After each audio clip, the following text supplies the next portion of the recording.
Baiklah, untuk meningkat acara selanjutnya, yaitu ceramah agama yang akan disampaikan oleh guru kita Al-Mukarram wal Mukhtaram Al-Habib Bahar bin Ali bin Semit. Kepada beliau kami persilakan dengan segala hormat.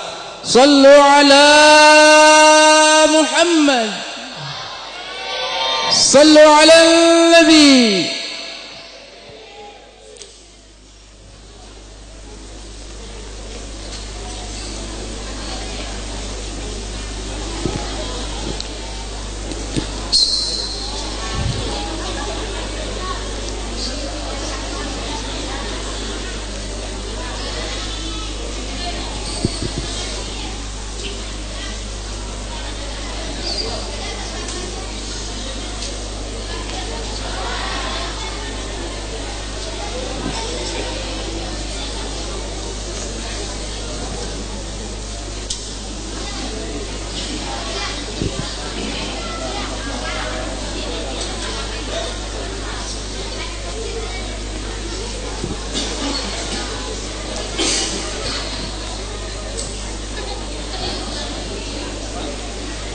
Sallu ala Muhammad.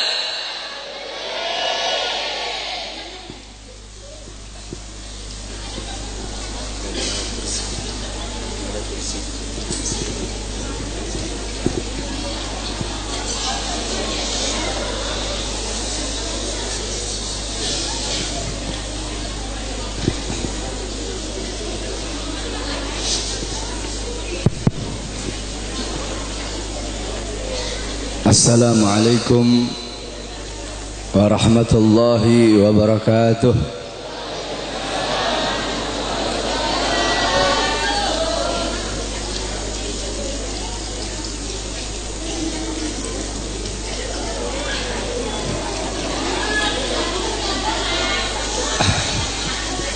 Sebelum saya mulai, saya harapkan kepada jamaah khususnya ibu-ibu, tolong jangan ada yang ribut.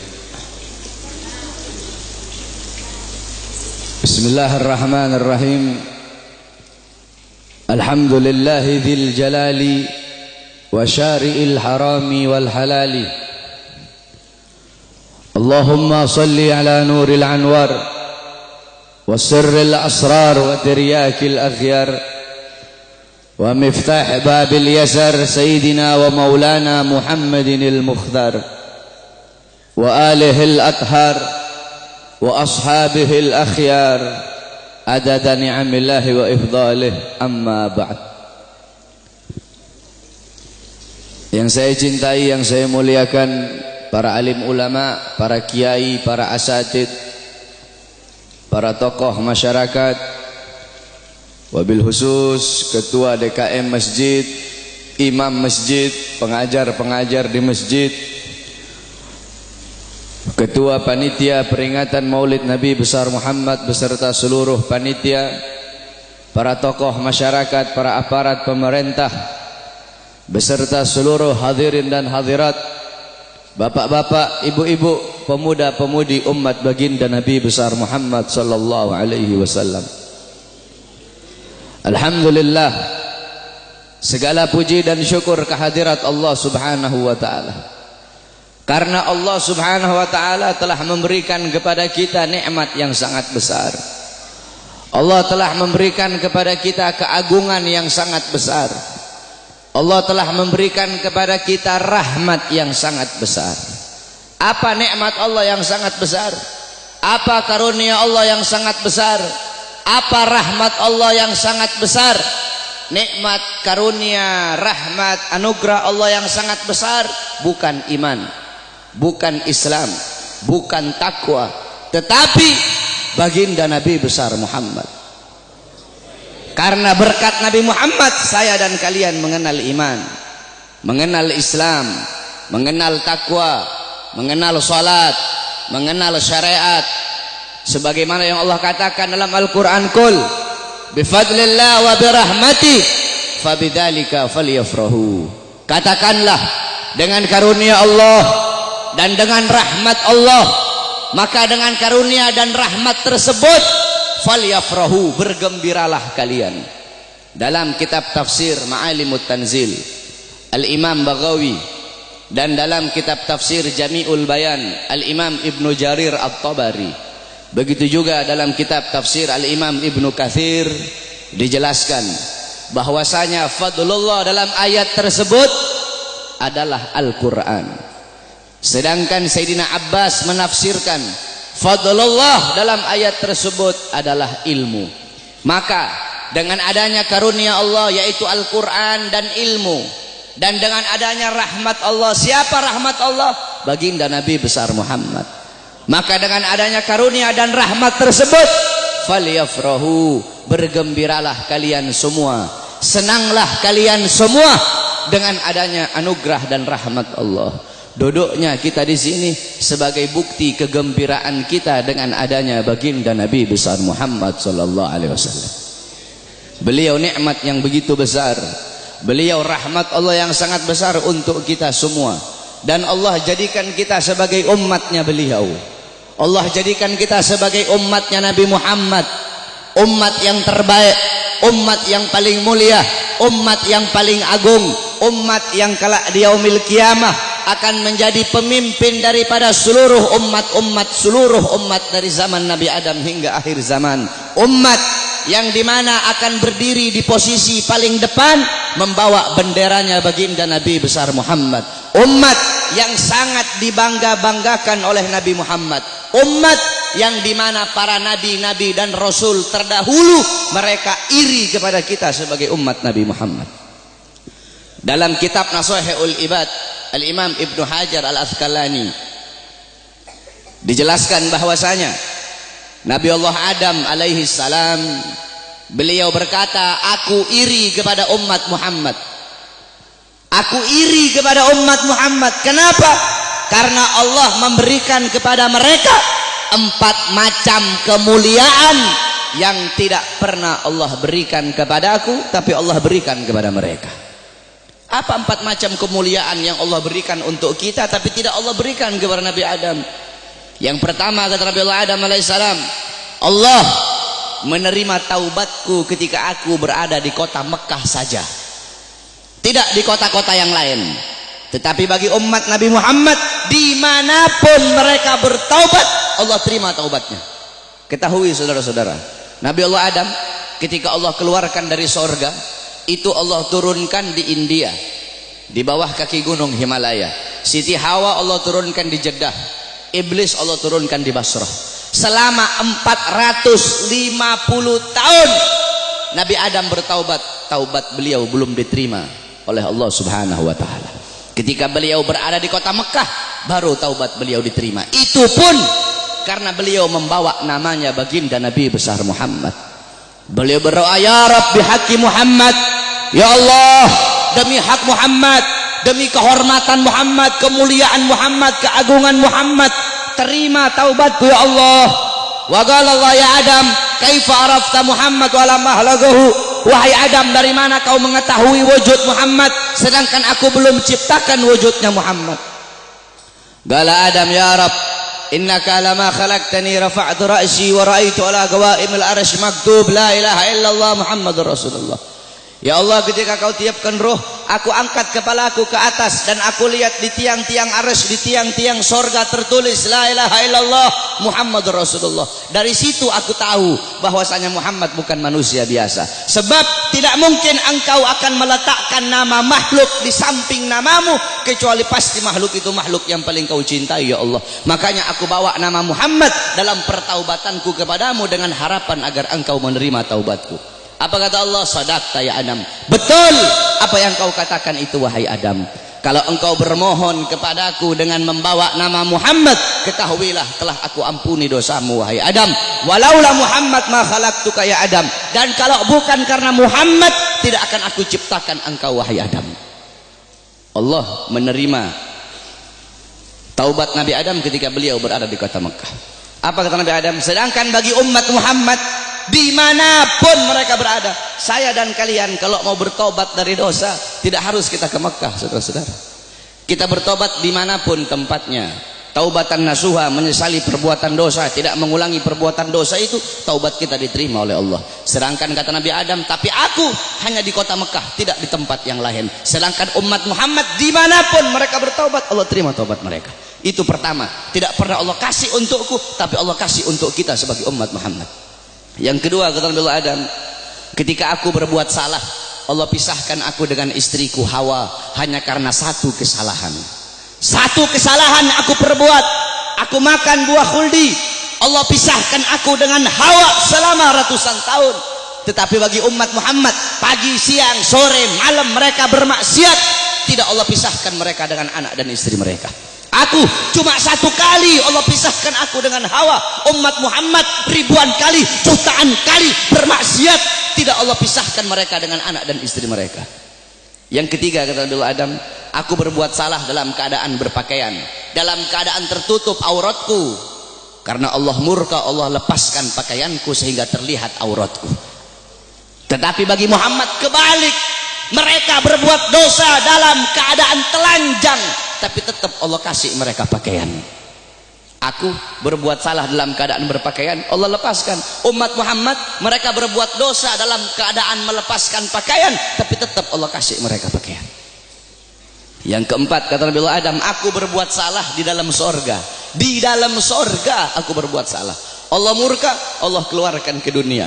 Umat Muhammad kebalik, mereka berbuat dosa di dunia, tapi kalau bertaubat, taubatnya diterima, mereka meninggal husnul khatimah, Allah masukkan mereka ke sorga. Kebalik, kata Nabi Adam, aku berbuat salah di sorga, Allah keluarkan ke dunia.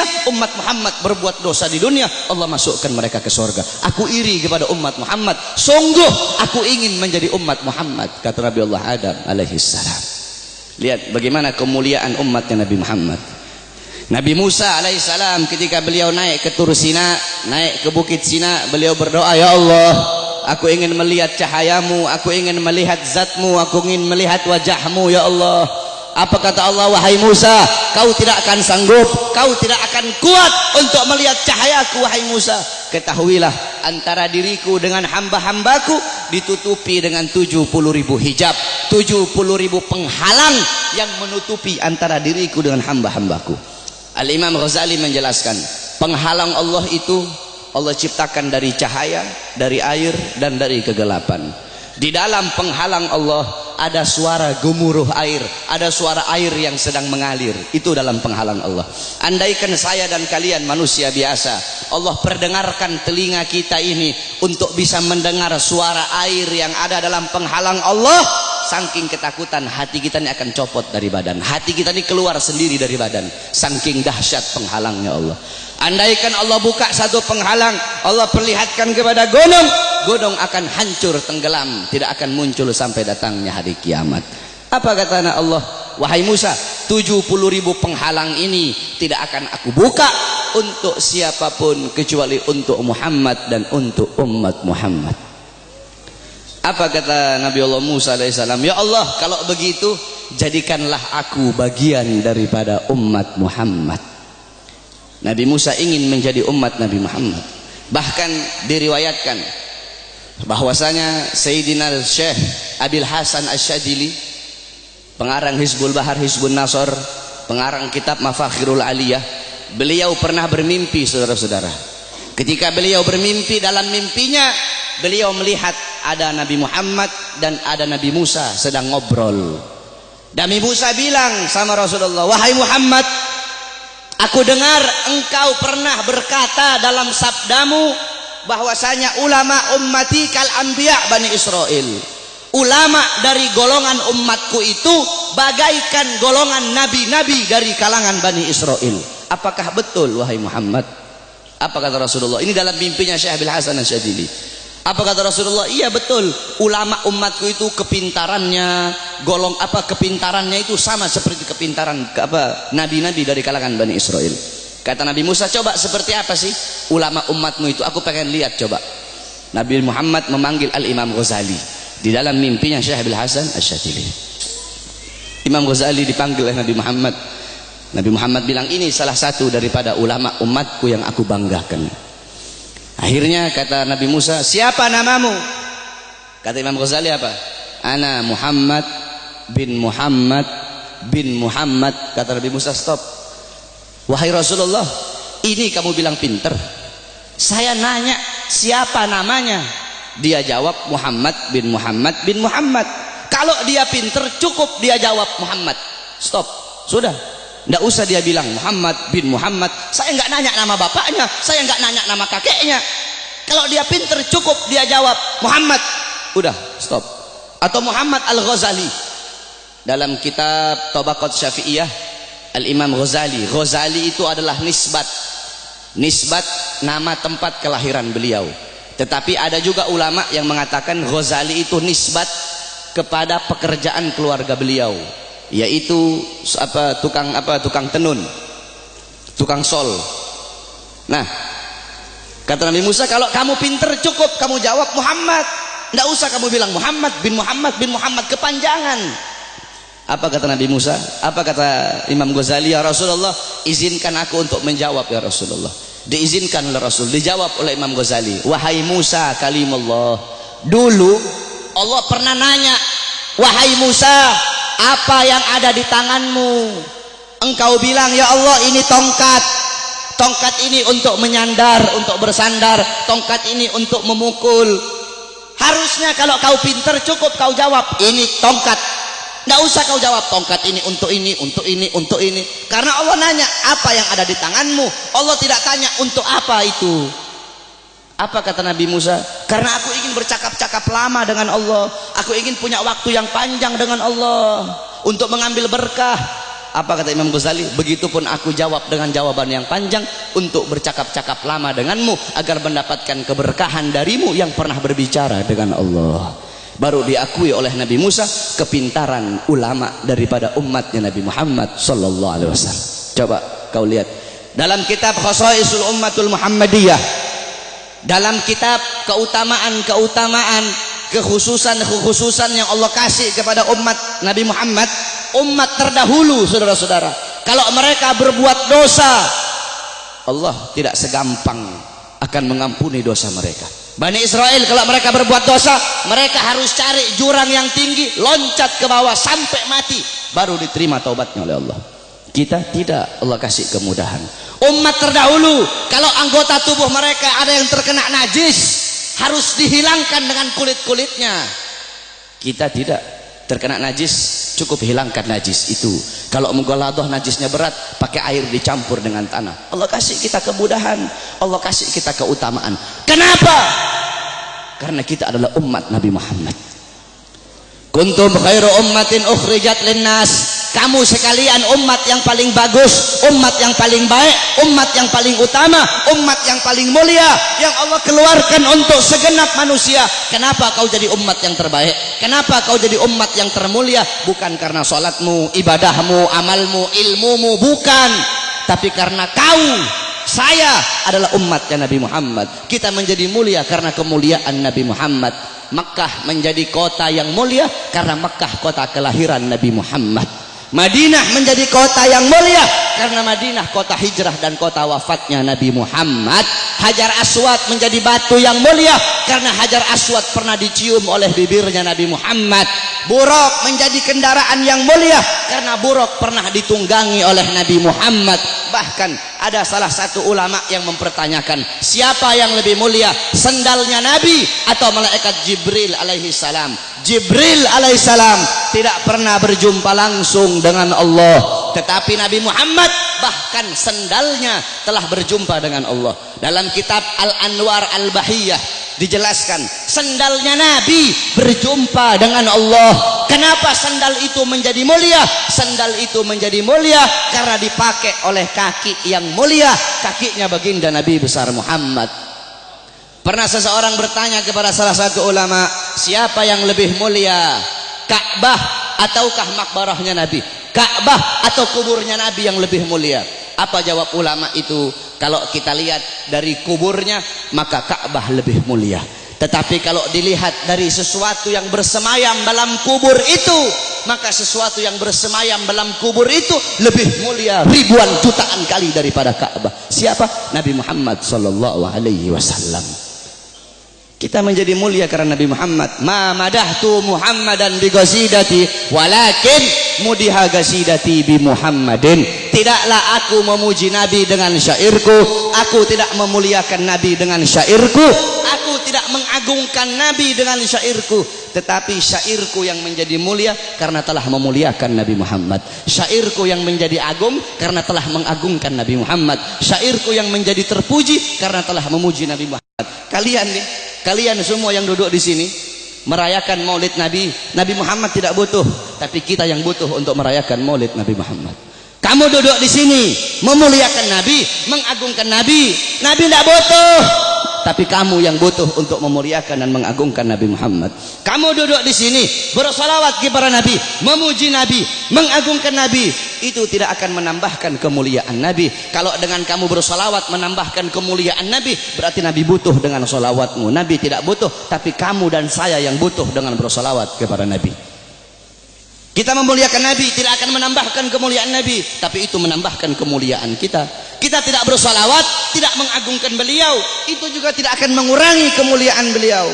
Karena beliau kemuliaannya lautan jadi tinta, pohon jadi pena, digunakan untuk melukis kemuliaan Nabi. Lautan jadi tinta, pohon jadi pena, tidak akan sanggup untuk melukis tentang kemuliaan Nabi Muhammad. Maka saya dan kalian menjadi mulia karena kemuliaan Nabi Muhammad sallallahu alaihi wasallam. Nabi Allah Adam, saudara-saudara, Allah memerintahkan kepada seluruh penghuni langit untuk bersujud kepada Adam. Kenapa, saudara-saudara? Para ulama mengatakan, pertama, untuk memuliakan nur Nabi Muhammad yang ada dalam tulang sulbi Nabi Adam alaihissalam. Makanya kenapa ketika iblis tidak mau bersujud, Allah sangat-sangat murka. Allah tidak memandang Nabi Adamnya, tetapi yang Allah pandang nur Nabi Muhammad yang ada dalam tulang sulbi Nabi Allah Adam alaihissalam. Saudara-saudara, para ulama-ulama salaf kita itu kalau dengar azan, mereka pasti meletakkan kedua jempolnya ini di langit-langit. Mereka letakkan di langit-langit, kemudian mereka usap di kelopak mata mereka sambil berkata, marhaban bihabibi wa qurrati aini. Kenapa, saudara-saudara? Dulu Nabi Adam alaihissalam itu selalu dibuntuti oleh malaikat. Kemanapun Nabi Adam pergi diikuti oleh malaikat. Nabi Adam bertanya, ya Allah, kenapa setiap aku pergi kok di belakangku selalu ada malaikat? Apa kata Allah? Karena mereka tertarik dengan nur yang ada dalam tulang sulbimu. Apa nur yang ada dalam tulang sulbimu? Nur itu adalah nur daripada nanti salah satu cucumu. Kemudian apa kata Nabi Adam? Ya Allah, kalau begitu tolong pindahkan nur ini ke hadapanku ya Allah. Dipindahkan nur Nabi Muhammad di hadapan Nabi Allah Adam alaihissalam. Ketika dihadapkan di hadapan Nabi Allah Adam, malaikat yang di belakang semua berdiri di depan Nabi Allah Adam alaihissalam. Nabi Adam ini penasaran seperti apa bentuknya ini nur sampai malaikat begitu tertarik. Apa kata Nabi Allah Adam?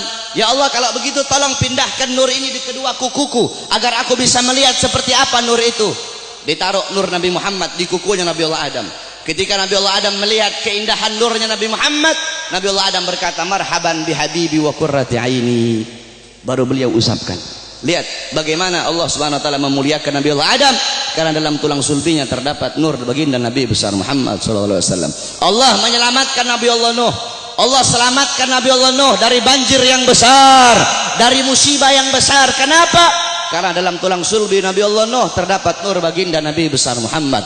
Allah selamatkan Nabi Allah Ibrahim alaihissalam dari api Namrud. Kenapa? Karena dalam tulang sulbi Nabi Allah Ibrahim terdapat nur baginda Nabi besar Muhammad. Allah menyelamatkan Nabi Allah Ismail ketika akan disembelih, Allah rubah menjadi seekor domba. Allah selamatkan Nabi Allah Ismail. Kenapa? Karena dalam tulang sulbi Nabi Allah Ismail terdapat nur baginda Nabi besar Muhammad. Dan saya dan kalian nanti di akhirat akan diselamatkan. Kenapa? Karena saya dan kalian umat Nabi Muhammad sallallahu alaihi wasallam. Oleh karena itu, saudara-saudara, bagi kami para habaib, Maulid bukan hari raya, tapi bagi kami Maulid lebih mulia dan lebih agung daripada hari raya. Di tempat saya, bapak-bapak, di Sulawesi, itu kami santri-santrinya guru tua. Guru tua itu Al-Imam Al-Habib Idrus bin Salim Al-Jufri. Kami itu ketika datang bulan Maulid, semua rumah kami cat baru. Datang bulan Maulid, semua rumah kami cat baru, kampung kami hias, jalan kami baguskan. hanya di bulan Maulid, tidak di bulan yang lain. Hari raya, rumah kami tidak kami cat baru. 17 Agustus, rumah kami tidak kami cat baru. Maulid, rumah kami cat baru. Kenapa? Karena bagi kami Maulid adalah hari yang paling mulia di muka buminya Allah Subhanahu wa taala. Kenapa bisa seperti itu? Dalam kitab Tuhfa, dalam kitab Hawashi Syarwani, ala Tuhfal Muhtaj. Hawashi Syarwani itu kitabnya Al-Imam Syarwani. Tuhfal Muhtaj itu kitabnya Al-Imam Ibnu Hajar Al-Haytami. Yang dimana Tuhfal Muhtaj adalah syarah daripada kitab Minhajut Talibin Al-Imam Nawawi. Jadi kalau ente orang belajar fikih, ada namanya matan, ada namanya syarah, ada namanya hawashi. Matan itu isi, syarah itu penjelasan daripada matan, hawashi penjelasan lebih rinci daripada syarah. Jadi matan diberi syarah, syarah diberi hawashi. Matannya itu Minhajut Talibin Imam Nawawi, disyarahkan oleh Imam Ibnu Hajar Al-Haytami, yaitu Tuhfal Muhtaj, syarah Minhaj. Tuhfal Muhtaj kemudian dijelaskan lagi oleh Al-Imam Syarwani yang diberi nama Hawashi Syarwani. Dalam kitab Hawashi Syarwani dijelaskan bahwasanya inna afdhalal layali, sesungguhnya paling mulianya malam itu, paling utamanya malam itu, yaitu malam kelahiran baginda Nabi besar Muhammad. Setelah malam kelahiran Nabi baru malam Lailatul Qadar. Setelah malam Lailatul Qadar baru malam Isra. Setelah malam Isra setelah malam Lailatul Qadar malam Jumat. Setelah malam Jumat baru malam Isra. Kenapa malam kelahiran Nabi menjadi malam yang paling mulia? Kenapa malam kelahiran Nabi menjadi malam yang paling agung? As-Sayyid Al-Habib Muhammad bin Alwi Al-Maliki, beliau mengutip perkataan daripada Al-Imam Haramain Sayyid Amin Qutbi. Beliau berkata, Sayyid Amin Qutbi berkata, ya Lailatul Itsnin, madza safahat, wahai malam Senin, apa yang telah menyapamu? Wahai malam Senin, apa yang telah menyapamu? Kau begitu mulia, kau begitu agung, engkau begitu wangi, wahai malam Senin. Berawal hari-hari yang mulia dalam Islam, semua berawal darimu. Adanya Idul Fitri, adanya Idul Adha, adanya Ramadan, adanya Rajab, adanya Fathul Makkah, adanya kemenangan perang Badar, adanya Lailatul Qadar, adanya hari Jumat, adanya malam Jumat, adanya 10 Muharram, semua berawal darimu wahai malam Senin. Kenapa? Karena pada malam Senin itu lahir baginda Nabi besar Muhammad sallallahu alaihi wasallam, sehingga malam kelahiran Nabi menjadi malam yang paling mulia di muka bumi. Kenapa? Karena kalau tidak ada kelahiran Nabi, tidak akan ada Idul Fitri, tidak akan ada Idul Adha, tidak akan ada iman, tidak akan ada Islam. Makanya sampai begitu Allah memuliakan kelahiran Nabi Muhammad, karena begitu Allah ini memuliakan kelahiran Nabi, sampai-sampai orang yang meninggal dalam keadaan kafir, akan tetapi karena dia gembira dengan kelahiran Nabi, Allah ringankan azabnya dalam neraka. Dalam kitab Tafsir Bidayah wan Nihayah, Al-Imam Ibnu Katsir, beliau meriwayatkan bahwasanya Sayyidina Abbas bin Abdul Muthalib pernah bermimpi berjumpa dengan Abu Lahab. Dalam mimpinya Sayyidina Abbas bin Abdul Muthalib bermimpi Abu Lahab sedang disiksa dalam neraka. Akan tetapi setiap hari Senin, azab dan siksanya Abu Lahab dihentikan dan Allah gantikan dengan rahmat. Dari jari-jari Abu Lahab itu bisa keluar air sehingga dia bisa minum dari air tersebut. Maka Sayyidina Abbas pun bertanya, wahai Abu Lahab, kenapa setiap hari Senin Allah angkat azab dan siksamu? Dari jari-jarimu bisa keluar air. Kenapa hanya di hari Senin, tidak di hari-hari yang lain? Apa kata Abu Lahab? Iya, karena dulu ketika Muhammad lahir, aku bergembira dengan lahirnya Muhammad. Aku memiliki budak yang bernama Suwaibah. Suwaibah datang kepadaku memberi kabar tentang lahirnya Muhammad. Aku gembira sehingga aku bebaskan Suwaibah. Aku bebaskan dia dari budak. Nah, karena aku membebaskan Suwaibah, karena kegembiraanku dengan lahirnya Muhammad, karena aku gembira sesaat dengan lahirnya Muhammad, maka dari itu setiap hari Senin Allah angkat azab dan siksaku. Itu Abu Lahab. Setiap hari Senin Allah angkat azab dan siksanya hanya karena bergembira sesaat dengan lahirnya Al-Mustafa, maka bagaimana dengan saya dan kalian kalau kita bergembira seumur hidup kita dengan lahirnya baginda Nabi besar Muhammad. Oleh karena itu saudara-saudara, kita duduk di sini memuliakan kelahiran Nabi, mengagungkan kelahiran Nabi. Ini suatu perbuatan yang mulia. Tetapi banyak juga golongan-golongan di luar sana, banyak golongan-golongan yang mulut kotornya berani mengatakan bahwasanya orang-orang yang duduk di maulid itu mereka telah berbuat dosa besar. Maulid itu adalah bid'ah dhalalah, maulid itu bid'ah yang sesat, maulid itu sumber kesyirikan, maulid itu sumber kekafiran. Banyak golongan-golongan di luar sana yang berkata seperti itu. Ini golongan-golongan yang bodoh, golongan-golongan yang goblok, golongan-golongan yang dungu, tidak ngerti kaidah fikih, tidak ngerti takhrij hadis, tidak ngerti mustalah hadis. Baru belajar beberapa tahun di Arab Saudi, pulang baru punya jenggot 8 lembar 9 lembar, sudah berani menyesat-nyesatkan orang yang duduk di majelis maulidnya Nabi Muhammad sallallahu alaihi wasallam. Saudara-saudara, kalau kita mau lihat bid'ahnya, luarnya iya bid'ah, luarnya bid'ah, luarnya covernya bid'ah, covernya ini sesuatu yang baru. Tetapi intisari, lubabnya, intisari yang ada dalam peringatan maulid ini bukanlah sesuatu yang bid'ah. Tadi di maulid tadi dibacakan Quran. Apakah membaca Quran sesuatu yang bid'ah?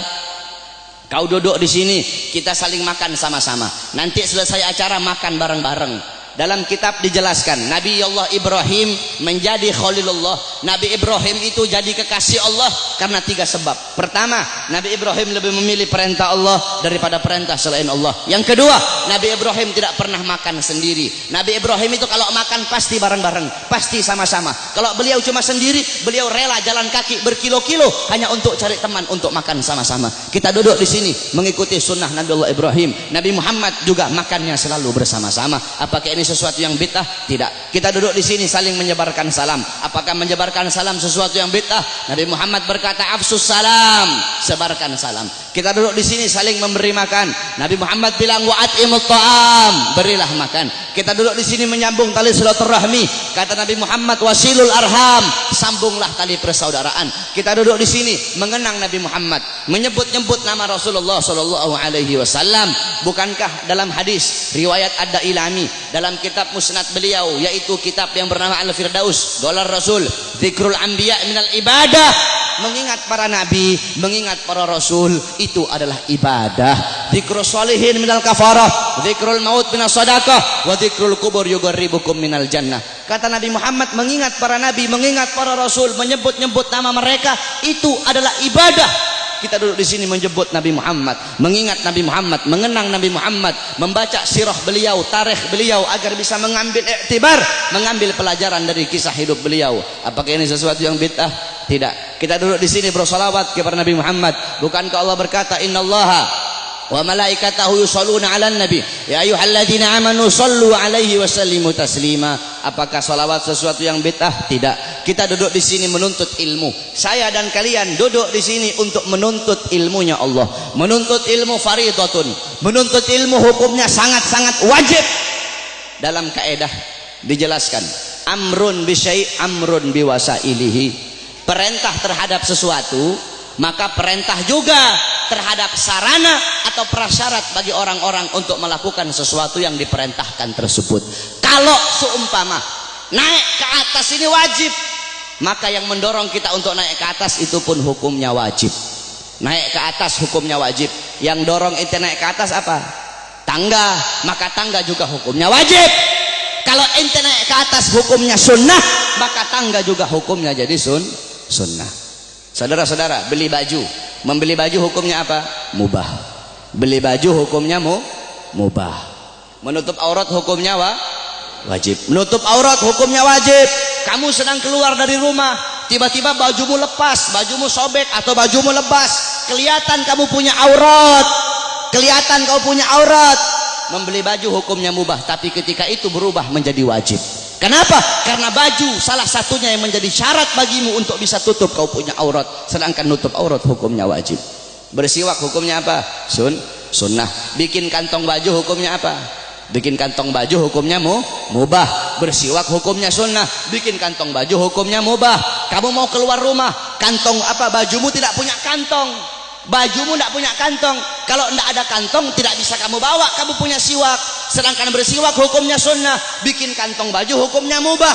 Ketika itu berubah. Bikin kantong baju hukumnya jadi sunnah. Kenapa? Karena kantong baju yang jadi syarat bagimu untuk bisa bawa kau punya siwak. Nah, menuntut ilmu hukumnya wajib, saudara-saudara. Maka ketika maulid menjadikan dirimu, mendorong dirimu untuk menuntut ilmu, maka ketika itu maulid pun hukumnya berubah menjadi wajib. Kalau maulid mendorong engkau untuk sedekah, sedekah hukumnya sunnah, maka maulid juga hukumnya menjadi sunnah. Bersalawat hukumnya sunnah, maka ketika itu maulid mendorong kau untuk bersalawat, maka maulid juga hukumnya menjadi sunnah. Oleh karena itu nanti wasiat saya, kalau nanti ada yang nanya kepada kalian semua, kenapa kamu merayakan maulid Nabi Muhammad?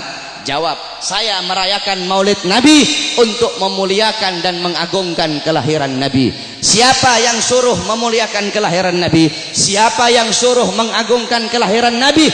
Yang suruh adalah Allah. Ayat tadi itu, qul bi fadlillah wa bi rahmati fabidzalika falyafrahu. Katakanlah dengan anugerah dan rahmat Allah, dengan rahmat itu fayafrahu, gembira kalian, senanglah kalian dengan adanya karunia dan rahmat Allah Subhanahu wa taala. Saudara-saudara, ada beberapa ibadah yang sengaja dikaitkan dengan sejarah. Contohnya haji. Haji itu ibadah wajib, sengaja dikaitkan dengan sejarah Nabi Allah Ibrahim, mulai dari wukuf, tawaf, sa'i, melempar jumrah, sehingga ibadah haji menjadi ibadah wajib. Berpuasa pada tanggal 10 Muharram.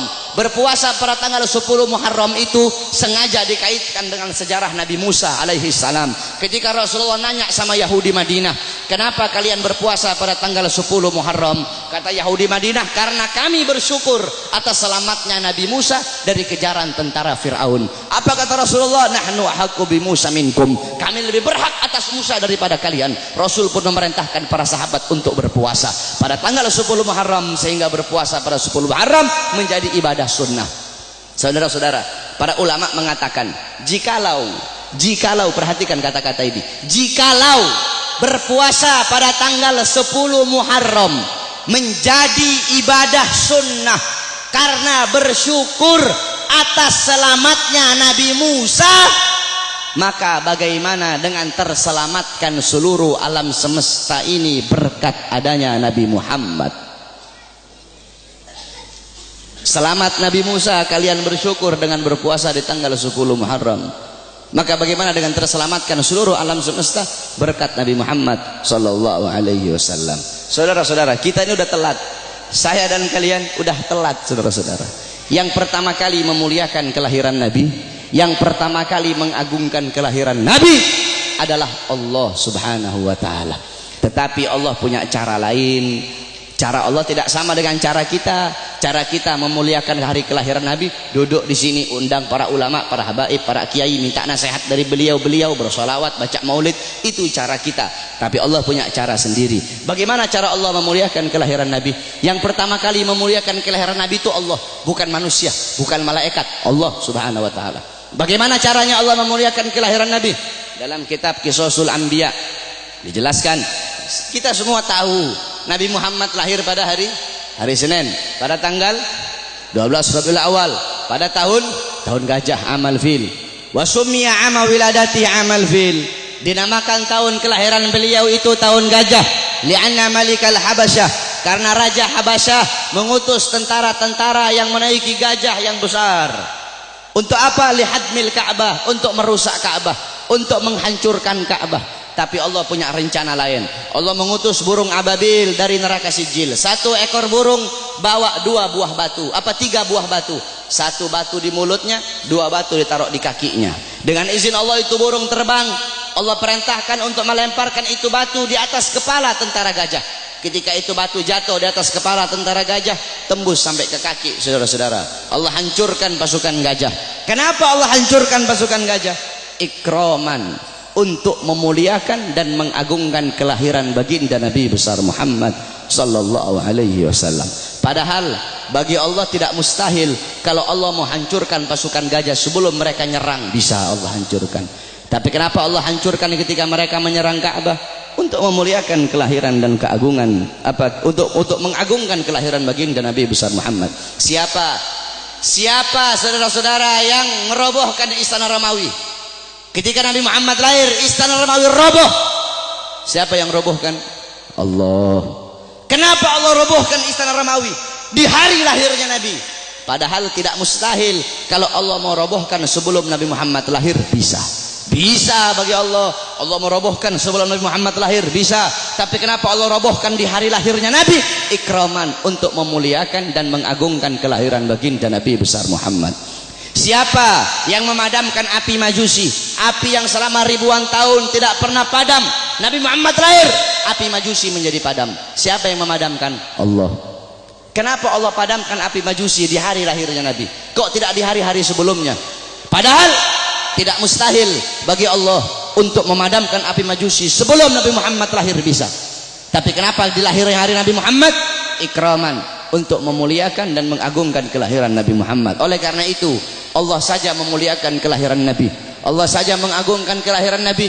Maka kita siapa kok tidak memuliakan dan tidak mengagungkan kelahiran baginda Nabi besar Muhammad sallallahu alaihi wasallam. Oleh karena itu saudara-saudara, cintai beliau, jadikan beliau sebagai teladanmu, jadikan beliau sebagai pedomanmu, jadikan beliau sebagai idolamu. Nabi Muhammad mencintai kalian, Nabi Muhammad sangat cinta kepada kalian, sampai-sampai kata Sayyidina Ali, Sayyidina Ali karramallahu wajha, inna Rasulillah fi akhir nafsi harakat syafataihi marratain fa'algaitu sam'i fasami'tuhu yaqul ummati ummati faqubida Rasulillah sallallahu alaihi wasallam wa qala law kanatid dunya tadumu li wahidin la kana Rasulillah fiha mukhallada. Apa kata Sayyidina Ali pada saat detik-detik terakhir nafasnya Nabi Muhammad? Aku melihat beliau menggerakkan bibirnya dengan 2 kali gerakan. Aku dekatkan telingaku, aku mendengar beliau berkata ummati ummati faqubida Rasul, dan meninggal Nabi Muhammad. Apa kata Sayyidina Ali? Lau kanatid dunya tadumu li wahidin la kana Rasulullah fiha mukhallada. Andaikan bisa satu wujud hidup abadi di muka bumi, yang paling pantas itu cuma Nabi Muhammad. Saking mulianya Nabi besar Muhammad sallallahu alaihi wasallam. Nabi Muhammad mengorbankan nyawanya, mengorbankan jiwanya untuk siapa? Untuk kalian sebagai umat. Nabi Muhammad, beliau pipi beliau tertusuk tulang sampai tembus ke sebelah. Demi siapa? Demi kalian sebagai umat. Nabi Muhammad gigi gerahamnya patah, gigi gerahamnya Nabi patah. Demi siapa? Demi kalian sebagai umat. Sampai-sampai Uwais Al-Qarni yang berada di Yaman, Uwais Al-Qarni tidak pernah berjumpa dengan Nabi, tapi ketika Uwais Al-Qarni mendengar Nabi Muhammad gigi gerahamnya patah, Uwais Al-Qarni ambil benda tumpul, dia pukulkan di pipinya agar gigi-gigi gerahamnya patah. Kenapa? Dia ingin merasakan apa yang dirasakan oleh Nabi Muhammad SAW. Nabi Muhammad mukanya dilempar dengan kotoran onta, dilempar batu sampai dahinya berdarah. Ketika dahi beliau berdarah, beliau tampung darah itu agar tidak jatuh di atas tanah. Kenapa? Karena kalau darah beliau jatuh di atas tanah, Allah akan tenggelamkan orang-orang yang melempari beliau. Apa kata beliau? Mereka adalah umatku, mereka belum diberi hidayah oleh Allah subhanahu wa ta'ala. Nabi Muhammad berjuang untuk siapa? Untuk kalian semua sebagai umat. Agar apa? Agar apa? Agar iman sampai. Agar apa? Agar Islam sampai. Agar apa? Agar masjid sampai. Agar apa? Agar ulama sampai. Agar apa? Agar kiai sampai kepada kalian, agar ilmu agama sampai, agar tauhid sampai, agar syariat sampai, agar seluruh ilmu-ilmu itu sampai kepada kalian. Tetapi setelah itu semua sampai, malah kalian sia-siakan. Setelah sholat sampai, malah kalian belakangi. Setelah takwa sampai, malah kalian campakkan. Setelah syariat sampai, malah kalian campakkan.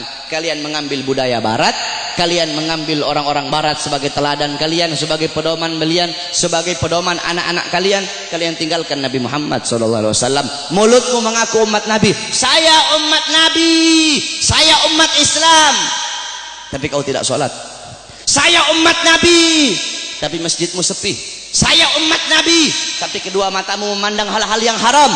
Saya umat Nabi, tapi kamu kencingnya berdiri. Saudara-saudara, Masjid Istiqlal loh. Tahu Masjid Istiqlal? Itu bodoh DKM-nya itu. Kenapa bodoh? Karena mereka bikin tempat kencing berdiri, saudara-saudara. Masjid itu bikin tempat kencing duduk. Masjid bikin tempat kencing berdiri, udah kayak bandara aja. Dorong orang-orang untuk bikin sunnah, dorong orang-orang untuk melakukan sunnah. ente ketua masjid, orang-orang yang ada di masjid bikin tempat kencingnya duduk. Adapun orang yang masuk ke dalam itu kencingnya berdiri atau duduk, urusan mereka. Yang penting kamu telah dorong mereka untuk mengikuti sunnah. Sufyan Ats-Tsauri, tahu Sufyan Ats-Tsauri? Ats-Tsaur itu banteng. Kenapa Sufyan Ats-Tsauri dipanggil banteng? Karena dia masuk ke masjid itu mendahulukan kaki kiri, sehingga terdengar suara ya Tsaur qaddimul yumna. Hei banteng, dahulukan kaki kananmu. Ditegur saudara-saudara. Engkau mengaku apa? Engkau mengaku umat Nabi, tapi kedua tanganmu tidak pernah memberi makan golongan-golongan yang dicintai oleh Nabi. Siapa golongan yang dicintai oleh Nabi?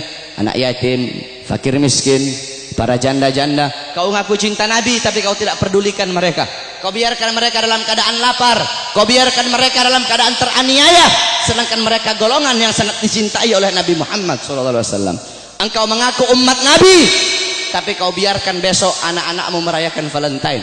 Engkau ngaku apa umat Nabi, tapi kalian para orang tua biarkan anak-anak gadis kalian membuka aurat. Saudara-saudara, makanya jangan heran bapak-bapak yang ada di sini, pasti rata-rata kebanyakan anak-anak kalian kalau cium tangan kepada kalian bukan di hidung, cium tangan kalian di pipi, cium tangan kalian di dahi, itu masih mending kena. Ada yang sampai enggak kena udah dilepas. Padahal harusnya seorang anak itu cium tangan di bawah hidung, bukan di atas hidung. Cium tangan di bawah hidung, kemudian dihirup udara tangan itu, tangan orang tua. Begitu cara anak-anak cium tangan. Tapi kenapa anak-anakmu cium tangan di pipi, anak-anakmu cium tangan di dahi? Karena kalian sebagai orang tua tidak pernah mendidik anak-anak kalian dengan didikannya Nabi Muhammad SAW. Jangan heran anak-anakmu melotot di hadapan kalian, anak-anak kalian membantah perintah kalian. Ada zaman sekarang anak bunuh bapak, anak bunuh ibu, anak masukkan ibunya dalam penjara. Jangan kau salahkan kenapa kalian sebagai orang tua tidak pernah mendidik anak-anak kalian dengan didikan agama. Laisal mar'u yuladu aliman. Tidak ada seseorang dilahirkan dalam keadaan alim, tidak ada saudara-saudara. Kewajiban kalian sebagai orang tua untuk mendidik anak-anak kalian dengan didikan agama. Bapak-bapak zaman sekarang sibuk cari uang, sibuk cari harta. Pagi, siang, sore, malam keluyuran cari uang. Untuk apa? Untuk ngasih makan jasmani anak-anaknya. Untuk apa? Untuk memberi makan jasmani anak-anaknya. Tetapi lupa kalian beri makan jiwa, hati, dah apa? Jiwa anak-anak kalian, hati anak-anak kalian, ruh anak-anak kalian lupa kalian kasih makan. Apa makanan hati bagi anak-anak kalian? Makanan hati bagi anak-anak kalian adalah ilmu. Hati 3 hari tidak kena ilmu, hati itu mati. Maka tanyakan kepada diri kalian sebagai orang tua, telah berapa lama kalian menjadi sebab hati anak-anak kalian mati? Kenapa anakmu tidak kau masukkan pondok? Kenapa anakmu tidak kau masukkan pesantren? Kenapa anakmu tidak kau ajarkan Quran? Kenapa kau lebih pentingkan SD-nya, SMP-nya, SMA-nya? Bukan berarti tidak boleh sekolah SD, tidak boleh sekolah SMP, tidak boleh sekolah SMA. Tidak apa-apa sekolahkan anakmu SD, SMP, SMA. Tetapi agama jangan kau belakangi, Al-Qur'annya jangan kau belakangi. Kenapa anakmu tidak mondok? Aduh, saya lebih milih sekolah. Kalau nanti anak saya mondok, bagaimana masa depannya nanti? Orang tua goblok itu kalau ada yang seperti itu, saudara-saudara. Kalau anak saya mondok, anak saya jadi ustadz, anak saya jadi Quran, jadi ahli Quran, gimana masa depannya nanti? Gimana nasibnya? Orang tua goblok itu kalau ada yang seperti itu, saudara-saudara. Kau lihat zaman sekarang, SD, SMP, SD udah tahu mabok, SD udah tahu melacur, SD udah tahu zina. Itu SD. Bagaimana SMP-nya? Itu SMP. Bagaimana SMA-nya? Saudara-saudara, jangan kau pentingkan pendidikan dunia anak-anakmu, tapi lebih pentingkan pendidikan akhirat anak-anakmu. Didik dengan didikan Nabi. Adabani Rabbi fa ahsana ta'dibi. Allah yang mendidikku, Allah yang mengajariku, sehingga sebaik-baiknya pendidikan adalah pendidikanku. Nanti ini tanggal 13, besok tanggal 14. Kau lihat yang paling banyak merayakan Valentine di jalan-jalan, saudara-saudara.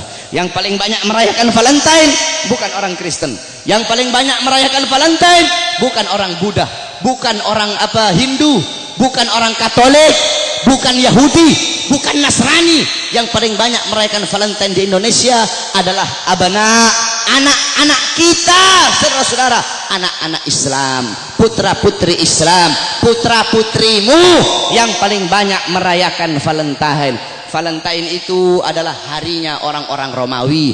Valentine itu adalah mengenang kematian si siapa, Santa Valentino atau siapa itu namanya orang-orang Romawi itu. Man tashabbaha biqaumin fahuwa minhum. Kata Rasulullah, barang siapa yang mengikuti suatu kaum, maka dia sama dengan kaum tersebut. Engkau mengikuti orang Romawi, engkau mengikuti orang Barat, engkau mengikuti orang kafir, mengikuti budaya mereka, mengikuti adat istiadat mereka, mengikuti hari-hari besar mereka, engkau sama seperti mereka. Mereka dilaknat, engkau pun akan dilaknat oleh Allah Subhanahu wa taala. Memang betul kata Nabi Muhammad. Nabi Muhammad sallallahu alaihi wasallam, beliau pernah bersabda, la taqumus saah. Kata beliau, tidak akan terjadi hari kiamat, kata beliau, hatta sehingga kata beliau, ta'khuda ummati, umatku itu mengambil jejak, umatku itu mengikuti jejaknya siapa? Jejaknya orang-orang sebelum mereka. Jejak orang-orang sebelum mereka, kata Nabi Muhammad sallallahu alaihi wasallam. Shibran bi shibrin, sejengkal demi sejengkal, kata Nabi Muhammad. Wa dhira'an bi dhira'in, sehasta demi sehasta, kata Nabi Muhammad. Fakila, kemudian ada di situ salah satu sahabat yang berkata, ya Rasulullah, maksudnya apa maksudnya kurun golongan-golongan sebelum mereka itu, apakah mereka ya Rasulullah, kata salah satu sahabat, apakah orang Persia, Warum dan orang-orang Romawi? Apa kata Rasulullah sallallahu alaihi wasallam? Siapa lagi kalau bukan mereka? Lihat, yang dikatakan Nabi Muhammad sallallahu alaihi wasallam betul.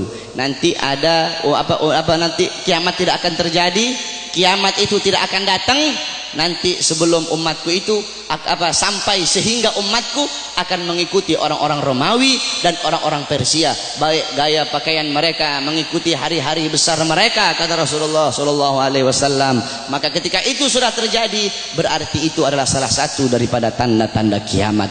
Oleh karena itu saudara-saudara sekalian yang dimuliakan oleh Allah, didik kau punya anak-anak dengan didikan Nabi Muhammad. Begitu juga ibu-ibu zaman sekarang ini, mereka tahu di mana letak kursi mereka, di mana letak dapur mereka, di mana letak tempat make up mereka, tapi mereka tidak tahu di mana letak anak-anak perempuan mereka. Anak-anak perempuan kalian biarkan berjalan dengan laki-laki yang bukan muhrim. Anak-anak perempuan kalian biarkan telanjang. Anak-anak perempuan kalian biarkan membuka aurat. Saudara-saudara, Hadramaut melahirkan para aulia. Bumi Hadramaut itu melahirkan para wali, melahirkan para aulia, fuqaha, ulama. Kenapa? Itu tidak terlepas dari wanita-wanita yang ada di sana. Bagaimana wanita yang ada di sana? Wanita yang ada di sana seumur hidup mereka cuma keluar 3 kali. Seumur hidup mereka keluar cuma 3 kali. Pertama, ketika mereka masih kecil, keluar bersama bapaknya. Kedua, ketika mereka sudah menikah, keluar, diambil oleh suaminya, keluar dari rumahnya. Ketiga, ketika mereka mati, keluar, diantar ke kuburnya. Itu seumur hidup 3 kali mereka keluar rumah. Makanya jangan heran kenapa wanita-wanita di sana melahirkan wali-wali, melahirkan orang-orang soleh, melahirkan wali songo yang datang bawa Islam ke Indonesia, berasal dari sana. Kenapa? Itu tidak terlepas dari kesolehan, ketaatan, kezuhudan wanita-wanita yang ada di sana. Oleh karena itu para wanita-wanita, para istri-istri, ibu-ibu, jadikan Sayyidatuna Fatimah, Sayyidatuna Khadijah, Sayyidatuna Aisyah, Ummu Salamah, Ummu Aiman, Ummu Sulaim, Siti Khansa, Siti Mutiyah, wanita-wanita di zaman Nabi, wanita-wanita mulia, jadikan beliau-beliau sebagai uswahmu, sebagai teladanmu, sebagai pedomanmu, agar kau bisa mendidik anak-anakmu dengan didikan Nabi Muhammad. Insyaallah dengan duduknya kita di sini, Allah kasih kita keberkahan, Allah kasih kita Allah kasih kita maghfirah, Allah kasih kita rahmat. Kita bermalam-malaman di sini untuk Nabi Muhammad. Insyaallah kedua mata kita Allah halalkan kelak di yaumil qiyamah untuk memandang wajah indah baginda Sayyidina Muhammad sallallahu alaihi wasallam. Amin amin ya rabbal alamin. Ingat saudara-saudara, tidak ada kata capek untuk Nabi, tidak ada kata mahal untuk Nabi Muhammad. Oh, saya bikin maulid ini, aduh bagaimana ini, pusing saya nyari dana. Tidak ada kata mahal untuk Nabi Muhammad. Untuk Nabi triliunan itu tidak ada harganya. Kau bikin maulid, kalian nih takmir masjid bikin maulid, jangankan habis 1 triliun, kalian habis 100 triliun, itu murah untuk Nabi Muhammad sallallahu alaihi wasallam. Tidak ada kata mahal untuk Nabi Muhammad. Saudara-saudara, Nabi Muhammad Sayyidatuna Khadijah semua hartanya habis. Sayyidina Utsman, Sayyidina Umar, Sayyidina Abu Bakar, sampai-sampai sebelum Sayyidatuna Khadijah meninggal, apa kata beliau? Wahai suamiku, hartaku semua sudah habis. Nanti kalau aku mati nih, kamu butuh uang, kau gali kuburku, ambil tulang-tulangku, kau jual untuk Islam. Sampai segitunya, tidak ada kata mahal. Nah ini kita kadang untuk Nabi kita capek. Untuk Nabi, ayo udah kemalaman nih, tidak ada kata kemalaman untuk Nabi. Aduh mau ngaji, aduh hujan nih, tidak ada kata hujan untuk Nabi Muhammad. Aduh mau pergi maulid jauh, tidak ada kata jauh untuk Nabi Muhammad. Itu yang jadi banci ente.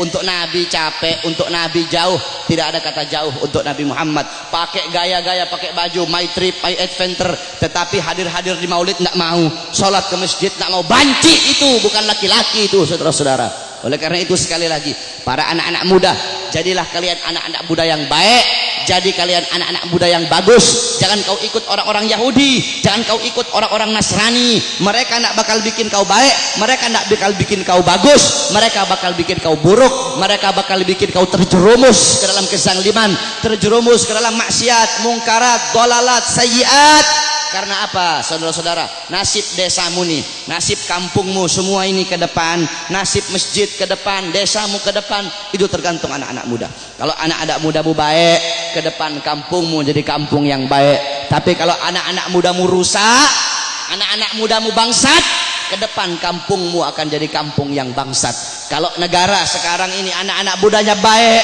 kenal Nabi, ke depan negara ini akan jadi negara yang baik. Tapi kalau anak-anak mudanya narkoba, anak-anak mudanya judi, anak-anak mudanya melacur, anak-anak mudanya mabuk, ke depan ini negara akan jadi negara bangsat, saudara-saudara. Tetapi kita berdoa kepada Allah, semoga Allah jadikan ini negara-negara aman, ini negara jadi negara yang baik, jadi negara yang makmur. Makmur bukan karena pejabatnya, makmur insya Allah karena doa-doa para ulama dan doa para solihin. Amin amin ya rabbal alamin. Ya Rabbana syarifna wa karimna bi ru'yati sayyidina al-Mustafa. Ya Rabbana syarifna wa karimna bi ru'yati sayyidina al-Mustafa. Kita doakan para ulama kita, para guru-guru, para ulama, para ustadz, para murabbi kita, semoga Allah panjangkan umur beliau-beliau, karena beliau-beliau pewaris Nabi, penyambung lidah Nabi, penerus perjuangan Nabi. Semoga Allah panjangkan umur-umur beliau, Allah permudah urusan dunia akhirat beliau, Allah sehatkan jasmani dan ruhani beliau, sehingga ilmu-ilmu beliau bermanfaat untuk kita semua. Amin amin ya rabbal alamin. Wal afu minkum. Wassalamualaikum warahmatullahi wabarakatuh.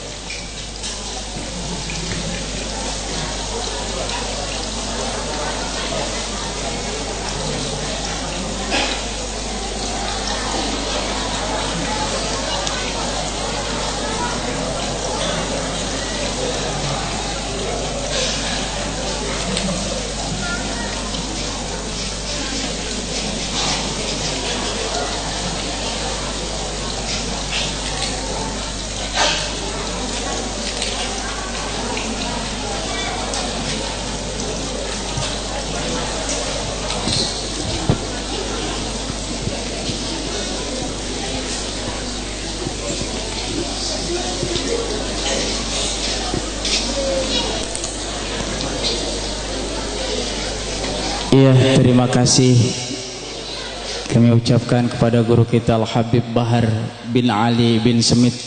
Semoga apa yang disampaikan bisa kita amalkan di kehidupan kita sehari-hari. Amin ya rabbal alamin. Selamat jalan kepada guru kita Al-Habib Bahar bin Ali bin Smith.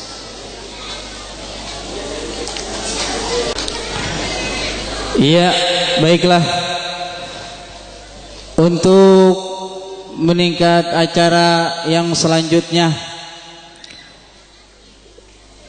yaitu penutup atau doa yang insyaallah akan dipimpin oleh guru kita Al-Mukarram Al-Ustadz Mulia Jaya Muhammad, dan doa keduanya nanti Al-Mukarram Al-Ustadz Haji Abu Bashar, sarjana agama. Namun sebelum doa, kami mohon kepada panitia untuk menurunkan hidangan-hidangan yang telah disediakan. Kami mohon kepada panitia untuk menurunkan hidangan-hidangan yang telah disediakan. Terima kasih. Bapak-bapak, ibu-ibu, mohon jangan pulang terlebih dahulu, kita nikmati bersama-sama hidangan yang disediakan. Baiklah, saya selaku pembawa acara mohon dibukakan pintu maaf yang seluas-luasnya. Apabila ada kata-kata yang salah maupun tingkah laku saya atau ucapan saya yang menyinggung bapak-bapak sekalian, saya atas nama pribadi mohon dibukakan pintu maaf yang seluas-luasnya. Dan juga kami mengucapkan ribuan terima kasih kepada warga RW 08 dan juga RT 09 dan para donatur-donatur yang membantu untuk kegiatan untuk memperingati hari kelahiran Nabi besar kita Nabi Muhammad SAW. Semoga Allah balas dengan rizki yang berlipat-lipat ganda. Amin ya rabbal alamin. Baiklah, untuk acara selanjutnya yaitu penutup atau doa yang akan dipimpin oleh guru kita Al-Mukarram Al-Ustadz Mulia Jaya Muhammad. Dari saya, wassalamualaikum warahmatullahi wabarakatuh. Astaghfirullahaladzim, astaghfirullahaladzim, astaghfirullahaladzim. Falakal hamdu ya Allah, ya maulana, ya ma'bud. Bismillahirrahmanirrahim. Alhamdulillahi rabbil alamin. Hamdan syakirin, hamdan na'imin, hamdan yuwafi ni'amahu wa yukafi'u mazidah. Ya Rabbana lakal hamdu wa lakal mulku wa lakal syukru kama yanbaghi li jalalikal karim wa 'azimi sultanik. Allahumma salli ala sayyidina Muhammad wa ala ali sayyidina Muhammad. Allahumma ansurna fa innaka khairun nasirin waftah lana fa innaka khairul fatihin warhamna fa innaka khairur rahimin waghfir lana fa innaka khairul ghafirin warzuqna fa innaka khairur raziqin wahfazna fa innaka khairul hafidin. Allahumma hdina wa najjina minal qawmil zalimin. Allahumma barik lana fi asma'ina wa absarina wa qulubina wa arwahina wa dhurriyyatina wa tub alaina innaka antat tawwabur rahim waj'alna syakirin tika musannina biha kabilina la hadim alaina. Allahumma anfa'na bima 'allamtana wa 'allimna ma yanfa'una waj'alna nafi'a rizqan halalan tayyiban mubarakah fid din wa dunya wal akhirah. Rabbana hab lana min azwajina wa dhurriyyatina qurrata a'yun waj'alna lil muttaqina imama. Rabbana hab lana minas solihin, Rabbana hab lana minas solihin, Rabbana hab lana minas solihin. Rabbana atina fid dunya hasanah wa fil akhirati hasanah wa qina adzaban nar. Wa sallallahu sayyidina Muhammadin wa ala alihi wa sahbihi ajma'in. Subhana rabbika rabbil izzati amma yasifun, salamun alal mursalin walhamdulillahi rabbil alamin. Sirril Fatihah. A'udzu billahi minasyaitonir rajim. Bismillahirrahmanirrahim. Alhamdulillahi rabbil alamin arrahmanir rahim maliki yaumiddin. Iyyaka na'budu wa iyyaka nasta'in. Ihdinas siratal mustaqim. Siratal ladzina an'amta 'alaihim ghairil maghdubi 'alaihim waladdallin. Amin. Wafa'anna ya karim ya Allah arhamna, wafa'anna ya karim ya Allah arhamna, wafa'anna ya karim ya Allah arhamna. Allah bihaqqil Fatihah, syirril Fatihah, wa bil munjadil Fatihah. Ya farizal ham, ya kashifal gham, ya man li 'abdihi yaghfir wa yarham, wa ya dafi'al bala ya Allah, wa ya dafi'al bala ya Rahman, wa ya dafi'al bala ya Rahim, wa ya dafi'al bala ya Arhamar Rahimin. Dawahum biha subhanallahumma wa tahiyyatuhum biha salam, wa akhiru da'wana alhamdulillahi rabbil alamin. Assalamualaikum warahmatullahi wabarakatuh. Salatun minallah wa alfa salam alal Mustafa Ahmad Syarifil maqam. Salatun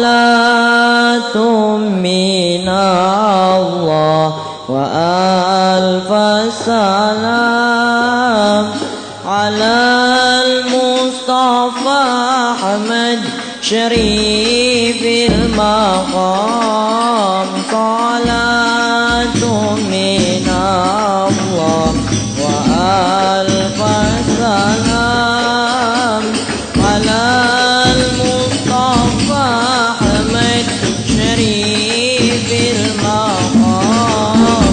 Salatun minallah wa alfa salam alal Mustafa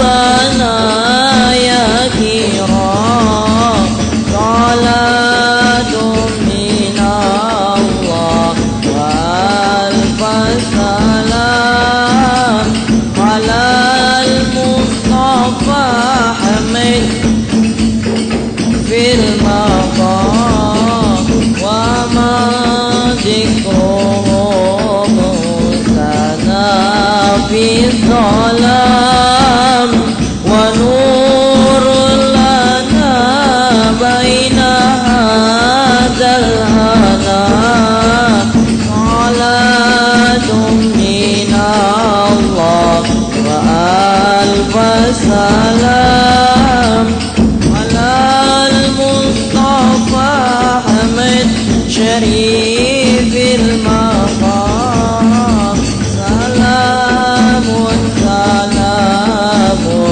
كمسك الختام عليكم حبابنا يا كرام صلاة من الله وألف سلام